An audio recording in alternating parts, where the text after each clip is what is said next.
Is Felger and Mazz your favorite afternoon show? Yes, yes, yes, yes, yes, yes, yes, yes. Felger and Mazz. What do you think the deadline is going to indicate?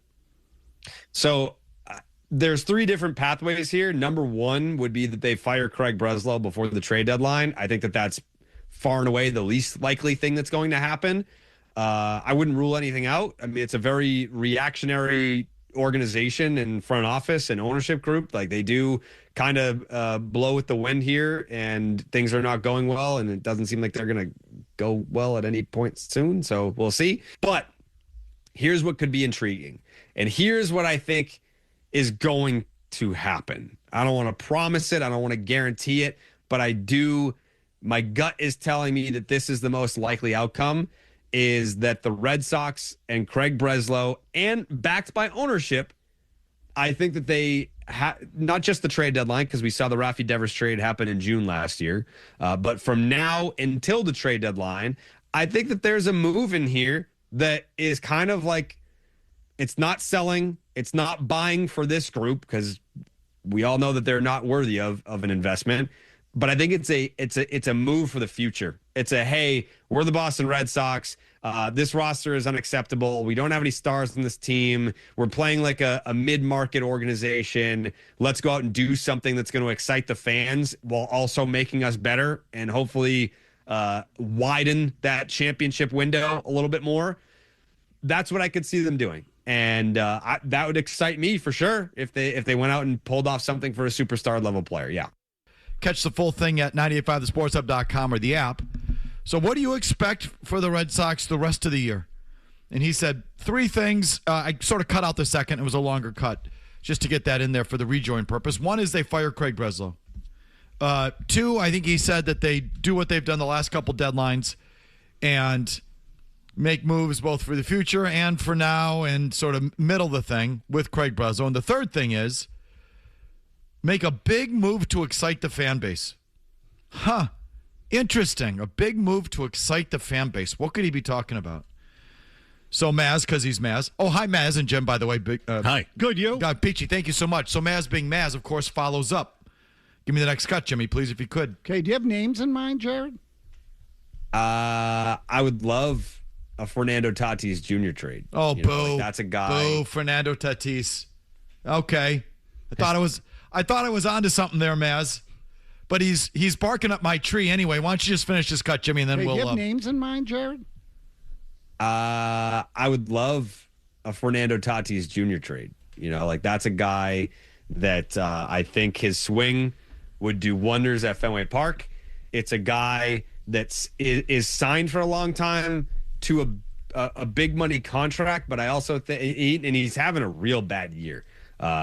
Exit velocity is high. He's got no homers. So it's kind of like it's a buy low for us. That's the type of trade that re-energizes the fan base. That's the type of trade that hopefully re-energizes the player, and then you kind of just go from there. Yeah. Okay. So that was the thought last night. Murray's already making a noise. It's not exciting enough. So he mentioned it there, but Tatis is a guy I look at and say, well, what the hell happened there? He's hitting like 250 and no home runs. We're in the middle of May. I don't like it. No, I wouldn't want him. Well, there's an easy explanation for that. Yeah, right. He got popped for steroids, and he hasn't really been the same player since. So we're starting with this because here we are on Wednesday, May the 13th from our Town Fair Tire Studios. Felger and Mazz. I was hoping he was going to be barking up my Mike Trout tree, which I will circle back to here in a little bit. But it ties into the Mike Trout thing from yesterday and that thought right there. And last night and this season and where they are as a franchise and the climate of the fan base, Mazz, what are they going to do? What are they going to do about it? I guess Carrabis, obviously far more informed and in tune than I am, has a similar sort of feeling. What are they going to do? Mm-hmm. What reactionary kind of move are they going to do to flip the tenor around the team right now? Because I think I would be surprised if they just play this out. If they play it out without doing quote-unquote anything. And that could be it could be a wide spectrum of things. They could hire a new manager who's got some name value. Sure, of course. Yeah. They could give fans another head on the platter, Craig Breslow, and do as Jared just said there. They could make a trade for a name player that sort of jazzes the fan base. They could do any of those things. They could do multiple of those things. The only thing I'd be surprised if they did was nothing. I'd be surprised if they just played out. And don't ask me why. I don't know why. Because I just feel they're going to respond in some way, shape, or form to the way the team looks, the way it feels in the stadium. Fans showing up with bags on their heads that have to be escorted out of the park. Like, that's the kind of thing. It's like Henry getting booed at the Winter Classic or chirped at a fan fest. That's just the kind of thing that gets him to do something, don't you think, Mazz? Of course. So yes. What are they going to do? Well, look, so 617-779-0985. Go ahead. Yeah, so look, I mean, I can give you a generic answer and tell you that the obvious thing is to go get a real right-handed bat to put next to Roman Anthony in the middle of that lineup, and that because your pitching is pretty good, at least on paper. Now, I don't know what's going to happen with Crochet, whatever, but you get the idea. The real need is on offense, and even if you don't win, you'll at least be watchable. Right now, they are unwatchable.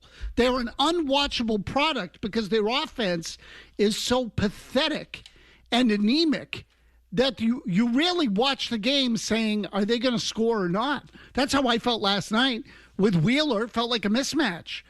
And so I said, the question in this game is whether or not they score. They're going to lose. Philly's got enough to win already with 2 runs. I think I felt that way. I'm sure you did too. So they got to do something to ignite the thing. So they don't have to, but I just feel they will.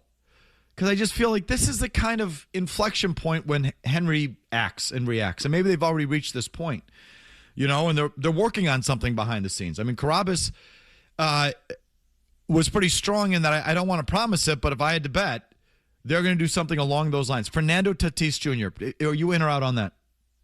I lean out. Why? Because I don't think he's the same player anymore. And he's fine.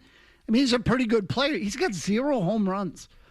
Last year he hit 21, I think it was. It might have been 25. I'll see if I can find the actual number. It was 25. Okay, but whatever it was in the mid-20s.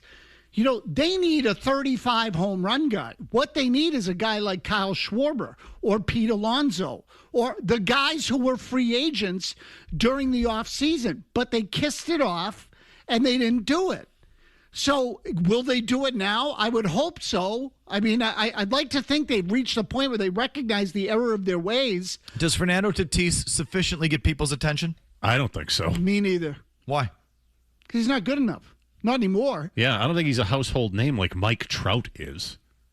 I just don't think it's good enough. And he finished 8th in MVP voting last year in the National League. That's not good enough now. Who did, Tatis? Yeah. Okay, 8th? good. Caleb Durbin was 3rd in the National League Rookie of the Year voting last year. What the hell's that matter? So look, MVP is a little different. But yeah, I don't want to. I'm sorry, Murray. I didn't mean to cut you off. No, but to Mazz's point too, he's not the same player. You got to look at this guy and say, like, you have no home runs in the middle of May when you used to be kind of a power hitter. Like, and I know that the velocity's there from what Carrabis said, but no, it's not good enough. Yeah, and so I mean, I look at him and I say, look, he's a good player. I'm not telling you he's not a good player. He would help for sure. And so he can still hit, at least for average. And, he's an 800 OPS player. But he's not like an MVP stud middle of the lineup guy that he was early in his career. Early in his career, I thought the guy was a freaking phenom. Yeah, sure. I mean, he was ridiculous. Well, there might have been a reason. Yeah. And so, it's now I look at him and say, okay, he helps, but it's not enough. And, Mike, if I'm being completely honest, Mike Trout's not the right answer either. Like, and I'm it's not a Band-Aid if you got him. Yeah, so look, they're so desperate that everything looks better than it is. Okay, so this is a point I want to hit on too. Mike Trout, we all understand that if they did something like that, it would be not the soundest move. It would be kind of reactionary. It would be bordering on a publicity stunt. You know what I mean? Yes, like yes. Not totally, but it would be something that if you were on firmer ground, you would look at a team like the Mets and say, that's something the Mets would do. You see the stupid Mets or the Phillies. You see the stupid Phillies and all the money they're spending. And I know the Yankees used to be that team. I don't know, maybe the Blue Jays kind of do that. It's like, look at this, as a fan. If your organization was winning at a high level and in a good place, you would look at those franchises, stupid Mets. It's something that they would kind of do. Yes. To win the back page. But I want to look at that for a second because it's true. Just look at Dombrowski in Philly. Since he's gone to Philly, they don't have any championships either. Correct. So they haven't won a title. You haven't won a title. And they've had some ups and downs, spent some money, spent big, thought big. But at the end of the day, they've netted out to no championships just like you. Would you rather be a Phillies fan or a Red Sox fan? Phillies fan. At least can you be interesting? Of course. So this is close. So this is what I would say. It's like, yeah, it's all great. Yeah, I'd like to be the Dodgers. Sure, okay, but short of that, you could be a team like the Rays or the Brewers who win divisions but don't win championships. But you're good every year and you're not spending any money. So at least that's the payoff. You almost always have a baseball season, and every game kind of matters, and that's sort of a payoff. All right. Well, that's not the way it is with the Mets or the Phillies. Or maybe even the Blue Jays for that matter. But don't you think those fan bases are engaged with their... And let me answer the question. They are. Like, that atmosphere in Philly has been through the roof for several years. Yes. And they're frustrated, and it catches up to in the post. They haven't won it all. But I'm going to use this term lightly. It's fun to be a Phillies fan. Yes. It's a roller coaster ride. It's big names, thinking big, spending big, winning big, losing big, but it's like a big, fun experience. Same with the Mets. To be a Mets fan, they haven't won anything either. It'd be a hell of a lot more interesting to be a Mets fan than a Red Sox fan right now. Yes. And I'd say the same thing about the Blue Jays. So this is circling back to, can you at least be interesting, Red Sox? If you want to win in a mid-market fashion, and you win in a mid-market fashion, then that would suffice. If you were plugging along, winning divisions, and making the playoffs and coming up short, I think that would sustain a lot of fans. We've built a consistent winner that every year makes the postseason and gives us a chance every year. Yeah, we're not spending a lot of money, but every game matters, and okay, you would take that. Okay, short of that, if you're not going to be that, what's wrong with being interesting? Mets, like one of those teams. And that's the kind of move, that's my defense of making a Trout move for maybe some of the wrong reasons. At least part of this is supposed to be fun and engaging and interesting. So why don't you try and be just a little interesting? Okay, so listen, I'm not against that at all. I'm entirely for it. But I would also tell you, I think there's a little bit of difference between the Phillies as who they are and what the Red Sox would be with Mike Trout. And the reason I say that is because the Phillies were in the World Series a few years ago. Then they went to the LCS the next year. They've been in the playoffs the last 2 years. And even if they haven't won it, they've been a legitimate championship threat. Yes. Their moves have been designed to win a championship. Yes, sir. So that, like, I think if the Red Sox were to bring Trout in, to me it would be, as you said, more of a publicity stunt. Well, but more along this. So again, you're obviously not the Phillies because you have to do a lot of things differently. But it's the kind of move the Mets would make. Yeah. And you normally would look your nose down at the Mets for being stupid, but at least the Mets, the building's banged out and the fans are engaged because they're thinking big and firing big guns. So, like, at least be that. You know, that's just sort of my point. I'm not comparing the franchises, but just that move. Like, if you're going to be this freaking boring and not winning, at least be interesting and not win. It's the worst of the worst right now. Because aside from the fact that they're not good, they're dreadfully boring. Dreadfully. It's a dull team with a dull style of play, with no real marquee names in the lineup at the moment. And, you know, again, they're banged up too. So, like, Roman Anthony's out as well. Not that he played well this year. They're not even close. So, they're just given the nature of the sport as a national sport, there's just very few players that would really move the needle. And Fernando Tatis, a couple of years ago, would have been one of them. I don't know if he currently is. Like, Mike Trout would. Give me another guy that would. You know, who would move that needle? If they want to quote unquote win the back page, Get the bags off the heads of the fans. That scene last night of fans being escorted out of the stadium wearing bags on their heads. Unbelievable. Were they escorted out, Maury? Did they have to leave the stadium? I don't know, but I just know by the time that Isaiah Carnafalefa stole second base, they were gone. They made them disappear. They went to Fenway Jail. They made them take the bags off. I don't know what happened. But were the people actually gone or just the bags? Stu, do you have an answer on that? I believe the bags were just gone. Oh. Right. You shouldn't kick the person out, but you take his bag. But the whole thing's embarrassing. You're confiscating paper bags? I want to see more bags. Absolutely, you want to see more bags. So this is going to become a thing now. Chanting, sell the team, paper bags, having to remove the paper bags. That's embarrassing. That's emasculating. That you've got to take time out of your day to confiscate paper bags because you're that freaking pathetic. That's stuff like James Dolan would do. Yeah, right. Exactly right. Yeah, right. Exactly right. What's Henry going to do about it? Trade for Yordan Alvarez from the Astros. Is that a needle mover? Oh, yeah. He's a freaking beast. Why would Houston get rid of him? I don't know. I just heard that they were potentially selling off pieces soon. Really? Are they not? They're not doing well. I don't know. They're awful. They've been awful this year. Really? Oh, the only team they beat them is the Red Sox. Yeah. So I'm serious.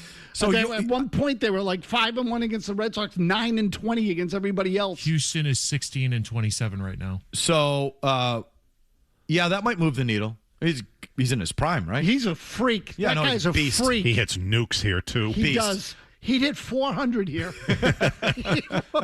I mean, using that. What's he hitting now? He's hitting like at one point this year. 308 with 1,000 OPS. Okay, he's come down. He was hitting 360 a couple of weeks ago. Yeah, that might do it. So he's a game changer. But now you're talking real prospects. Correct. Good. Correct. I mean, so now you're talking Anthony and/or Meyer, aren't you? Yeah, you'd have to trade Roman. Yeah, you'd have to trade Roman Anthony for him. The thing about Trout is you get the biggest pop because, and again, I'm not saying he's the best player. I'd rather have Alvarez, obviously. But in terms of like box office, Trout might even do more than he. Yeah, there's more name recognition there. And you don't have to give up your top prospects because it's kind of a sale there in Anaheim. Yes, Jimmy? Tolley and Meyer probably gets it done for Yordan Alvarez and a couple of other prospects who nobody will care about. Yeah.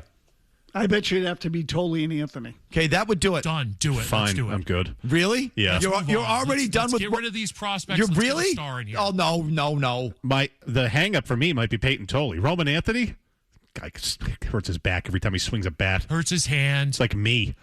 But this is where but listen, this Anthony is where got they a stupid are. Contract from the Red Sox. Now it's time to move on because he's obviously unserious. This is where they are. They built this thing to the point where it's been such a spectacular failure. And then you have to sign Alvarez. Where is he on his service time? He's got 2 more years after this year. He signed through 28.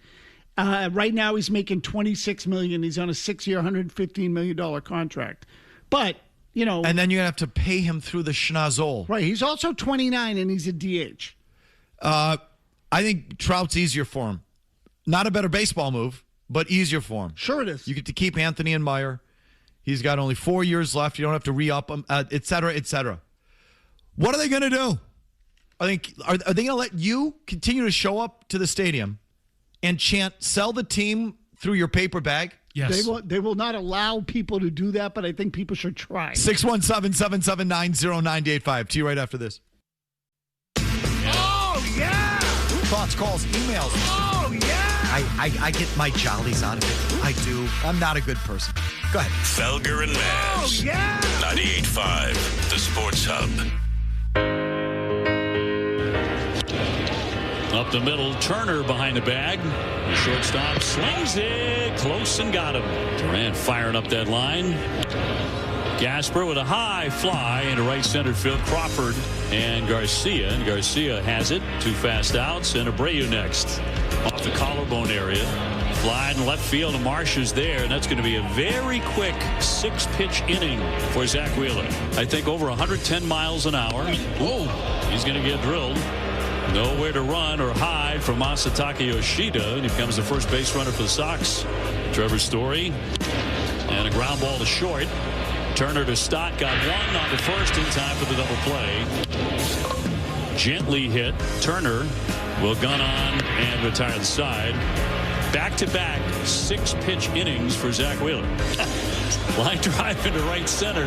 Marcelo Meyer leads off with a base hit. The Red Sox have their first knock against Zach Wheeler, who had retired the first 6 batters tonight on a total of 12 pitches.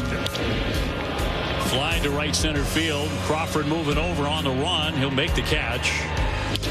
Ground ball right side. Stop with the flip. Got one under first.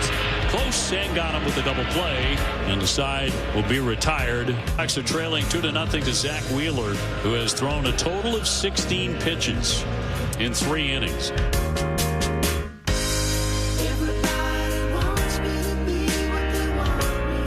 Mazz put that together. That was some sort of record, like fewest amount of pitches to retire.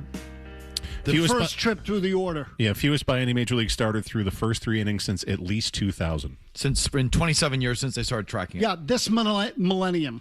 Another new low, Mazz. Yes, it keeps getting worse. And the thing is, this is exactly like what happened in the Yankees series. Do you remember in the Yankees series, they were going down quick? Like 1, 2, 3. There was a 4-pitch inning in which they got a hit. And the Yankees still got out of it with 4 pitches. The same thing happened last night. They got a hit. And it happened with Wheeler on the mound. He got a double play and got out of the inning. They had 2 base runners during that 3-inning stretch. Yeah, he hit Yoshida in the 2nd inning, right? And he gave up a hit to Meyer. Yeah.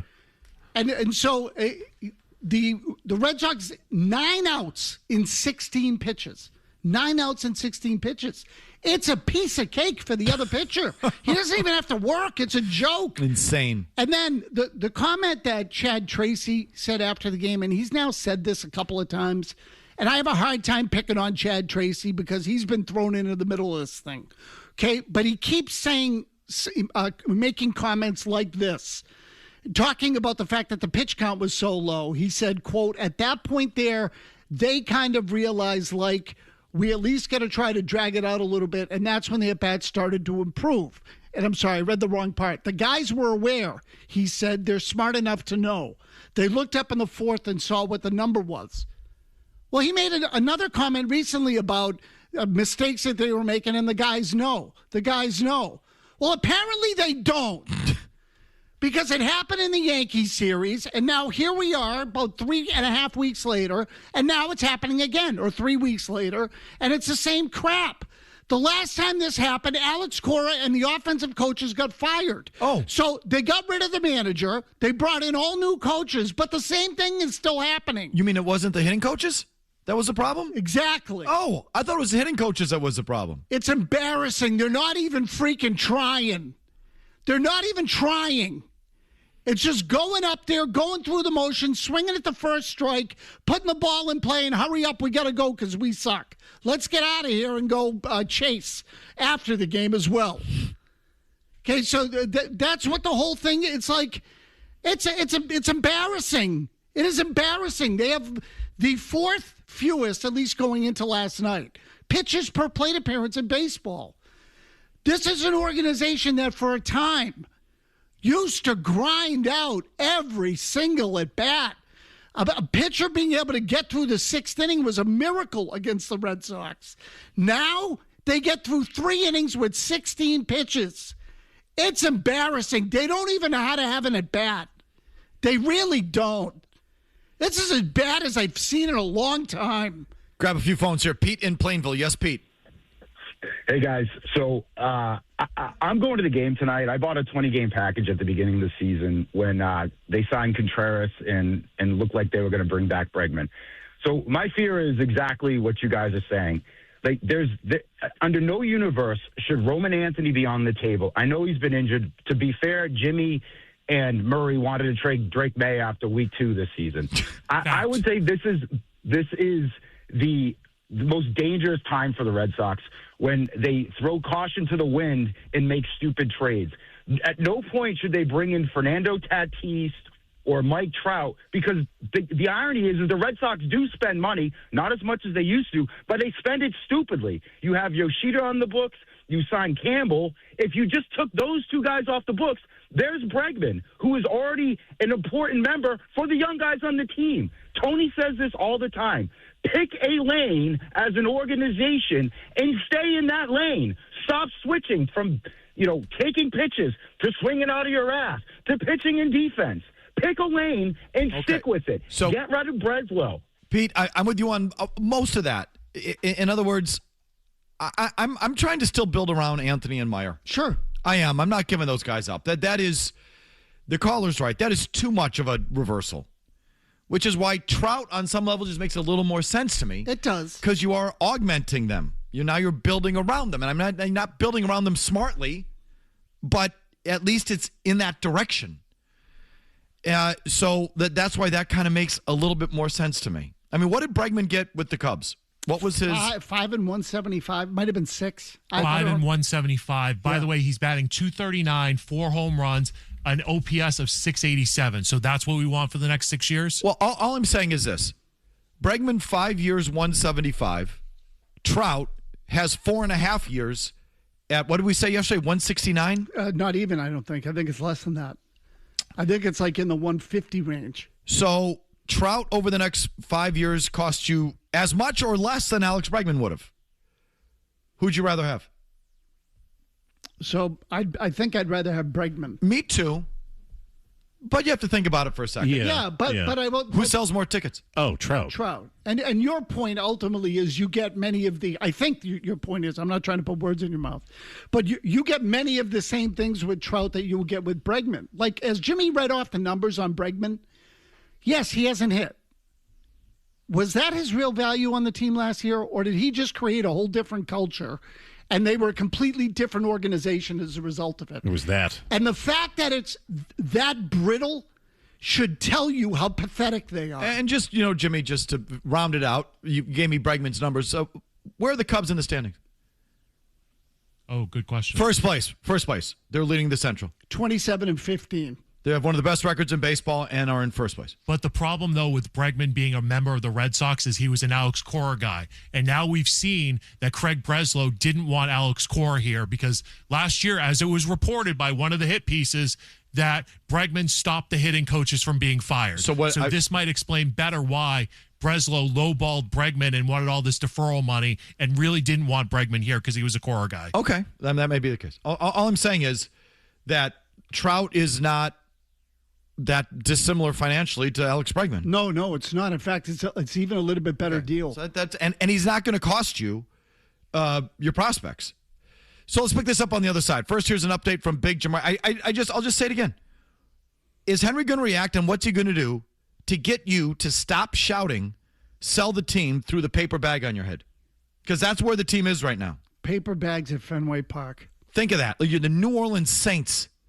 If you're old enough to remember that, I think those were the originals, right? Yeah. They were the Aints. The Aints. Here's Big Jim Murray with an update, and we're right back. Now, more of Felger and Mazz on the Sports Hub. I tweeted, yeah, dude, Felger said the Sox are going to trade for Trout, kid. They're going to go get him, dude. Yeah, I mean, here's the thing, Tony. I want to move like this. Right? Like I want wow, they went out and did what? They got like an established star in here who's paid a lot of money. But with Mike Trout, for as great as he is, first ballot Hall of Famer, he's 34 years old. Last year he played 130 games, but before that it's 29 games, 82 games, 119 games, 36 games, 53 games. Like he's not going to be like, it's been a long time since he's been a good everyday player. Like we're talking 2019. I just would go a different route with it. I would. And I love Mike Trout. Has so much respect for the career. But $37 million for a DH for a guy that you don't know is going to be able to play, even 130 games. Like it's kind of, remember when JD Drew was here? And people were like, oh, we're only going to get J.D. Drew for 140 games. He's a bum. Guy doesn't play every day. Now we want Mike Trout for 130, and that's satisfactory. I can't do it. I can't do it. Did you have a thought on his reply there, Mazz? No. My first thought was he didn't say it was stupid. He just said he wouldn't do it. So I take that as a win. Win meaning, there's a crazy rumor, again, and I did not hear it from what you would call a reliable source. So I'm still not promising anything, and you don't have to believe that it's a realistic possibility at all. I'm not asking you to do that. I just told you it came across my phone, and it has a chance to be right, so what the hell? Throw it out there. As I go over it, I can really see the Red Sox doing something like it. I mean, I can really talk myself into it. I can talk myself into the Red Sox being in the place where they are. How do you get fans to stop showing up to the stadium and chant "sell the team" through their paper bags that you then have to confiscate? Embarrassing. How do you get that to stop? Mike Trout would stop it, at least temporarily. And you think of the contract, well, yeah, he's not making any more than Alex Bregman would have made if you had signed him to the deal he signed with the Cubs. He's 2 years older than Bregman and certainly has a much, much worse injury history. I mean, it's hard to have a worse injury history than Mike Trout. But if you wanted them to sign Alex Bregman, the money, okay, there's that. And you don't have to give up big prospect capital. I mean, no one's going to give the Angels big, high-end prospects. I would agree. For this guy at this point. So I can wrap it around my head from the Red Sox point of view. I still can. And the thing I'd heard was that the Angels like Jared Duran. Well, that would make sense. They're trading a center fielder. You get a center fielder. So, Trout's $37 million would be minus Duran's money. Mm-hmm. So, you look at the net. I also heard Bayo, and that's another, whatever that is, $8 million. 7 or 8, yep, somewhere in there. So, again, you're talking about the net salary.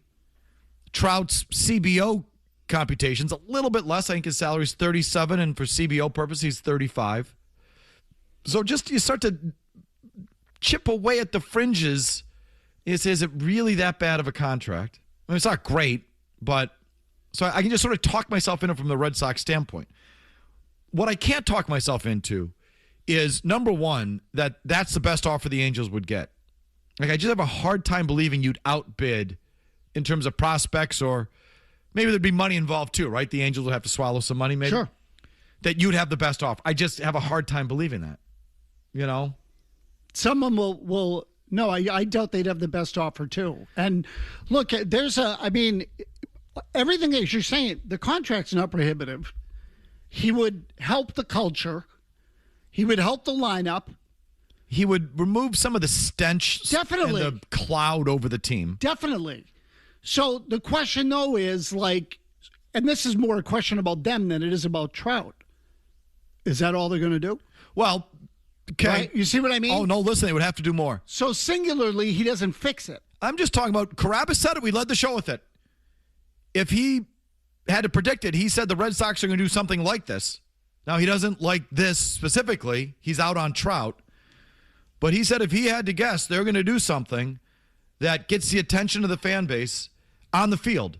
And an on-field trade, a move that re-energizes the fan base or gets the attention of the fan base and makes a move that says we are the Boston Red Sox. So a big-name player for prospects out there. So he said Fernando Tatis. But anyway, I think Trout makes more sense for them than Tatis does. And so he makes sense for them. I don't know how. I would be stunned if there's not another team out there that gives them a better offer. So I don't get it from the Angels standpoint, and I also don't get it for this. Give me the other Carrabis, because he's absolutely right about this piece too.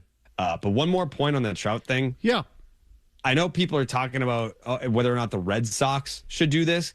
Why do you think Mike Trout would do this? This guy has been in Anaheim for 16 years and has maintained, I want to be here and I want to win here. It's important to win here. Why would he all of a sudden waive his no trade clause to join the last place Boston Red Sox? Like, he would have to really want to come to Boston specifically. And I've never heard him say or anything like that. It's just, it feels very, I don't know. It doesn't fit the blueprint of what we know about Mike Trout. I agree with that totally. My brown check mark said Braves might be the leader in the clubhouse for the thing. Braves would be a good spot for him. I can see him. I can see most everyone choosing the Braves over the Red Sox, given their current state. To want to go to the Red Sox, you got to be wired a certain way, right? You got to certainly not care about the weather, and you got to be sort of embracing of an exacting fan base and media and expectations and the spotlight. And that doesn't sound like Trout. Trout's been more than happy to lose in Anaheim for 15 years. So doesn't Atlanta feel more like a landing spot for him? Better weather and... Yeah, in terms of not being like a heavy market like it is here or Philly, yeah. Exactly right. So if Atlanta probably has, more pieces to offer as well, and they can afford it, and they're much better, and it'd be a better... So, if he said he has full no-trade protection. So whether he has a no-trade clause or not, he's a 5'10" guy. So he gets to pick where he gets to go. I have a hard time wrapping my head around the thought that it would be you over someone else. Now, I can see it be you over the Mets, you over Philly. I can see that, even though he's from Philly. Maybe he knows. Maybe being from Philly, he understands this is not for me. I like to go to Eagles games. I don't want to play for these people. So I can see him picking you over some places, but I can't see you being his first choice. So I agree with Carrabis on that. Yeah, this is a problem the Red Sox are going to have with everybody. How many people want to play here now? I mean, they're going to run into this all over the place. To me, not to go down, they got to get Breslow out of here too. They need somebody to run the operation who's got some juice and give some credibility to the franchise again, because they don't have it. They don't. If I were any star player in the game, I think I would have almost reached the point right now by saying anywhere but Boston. That's how I would feel. Okay, so that piece I agree with as well. Back to your phones. Long commercial-free segment is next. Boston's best sports talk. You can count on it. 2 plus 2 is a 5. Me sento un po' pacchiato perché Roma Felger and Mazz. Do you believe in them any more than you did 2 weeks ago, Jared? I just looked it up. They're hitting 237 with a 668 OPS since the firing, which is bad. No, I don't believe in them anymore. No, the offense is the same. I'm telling you. And in fact, they're averaging fewer runs per game. I think it's like 3.7 or something like that. Whereas under Cora, the number was a little over 4. Not that it was a big difference. But the offense is no better. They're really no better. They've just won a couple of more games because the Tigers completely sucked. Tarek Skubal got hurt. And Framber Valdez was having his pitch selection and pitch type stolen from second base. That's it. That's the only thing that has changed. The rest of it is bullcrap. 3.38 runs per game, 28th in Major League Baseball since the firings. Okay, so there you go. It hasn't changed at all. Record's better under Chad Tracy, but the team is not. Exactly. Good way to put it. It's the same team. Yeah, good way to put it. And to me, it's borderline insulting that Breslow would somehow think that the offense would get better by blowing out the offensive coaches. It's insulting. So what? You think people can't see past the deficiency of talent?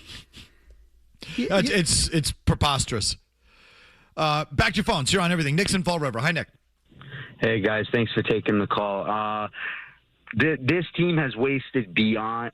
I don't even know what the actual numbers are, but names like Patrick Sandoval and Garrett Richards and go down now Christian Campbell. They're just blowing money left and right when you could have spent it on guys like Schwarber. You didn't have to go off on a women trade, Devers, and you didn't have to not bring back Alex Bregman, and we wouldn't be having all this. But we are having this talk right now, so I just want to ask Mazz. Mazz, if you could pick between Early and Tolley, which one would you keep?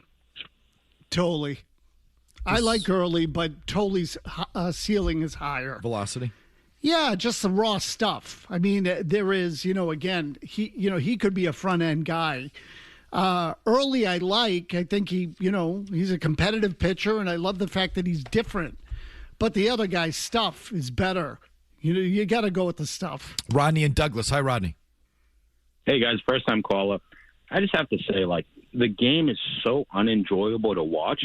None of the guys can hit a homer unless it's Abreu or Contreras. Everything is ground ball after ground ball. I don't understand what the organization is seeing. If I'm another team, why would I want to trade one of my best players to you guys for a bag of balls. Like, what are we doing? Like, it makes no sense to me, guys. I'll listen. A couple stats for you to back up the offensive ineptitude. Boston Sports Info, our buddy. Give him a follow on Twitter. He's excellent. It was meant to be Boston Sports Info, but he ran out of characters. Boston Sports Inf. He said Red Sox batters scored just 18 runs in their last 10 home games. 1.8 runs per game. Impossible to win. Their fewest runs over a 10-game home stretch since 1917. Or 109 years. World War I. I'll keep harping. This offense is historically putrid. So any 10-game stretch, not just to start the year, not just in May, any 10-game home stretch, 18 runs, 1.8 per game, the fewest runs over a 10-game home stretch since 1917. Red Seat Podcast gave you some numbers here, historical data. Batting average, team batting average, 235. Worst since 1907. It's just crazy how far back you got to go. No, again, in this... The days of Duffy Lewis and Ernie Shore. This franchise in this ballpark, you're going to have to scrounge to find numbers as bad as this, and that's what these guys have done. OBP, 314. Worst since 1968. Go ahead. Slugging, 353. Worst since 1992. At least we're now into our lifetimes. WRC plus 86, worse since 1992. So just historically bad. Yes. We continue with your thoughts. We'll go right back to you. 2 open lines if you want them at 617-779-0985. First, a quick 90-second update from Murray, and then we are right back.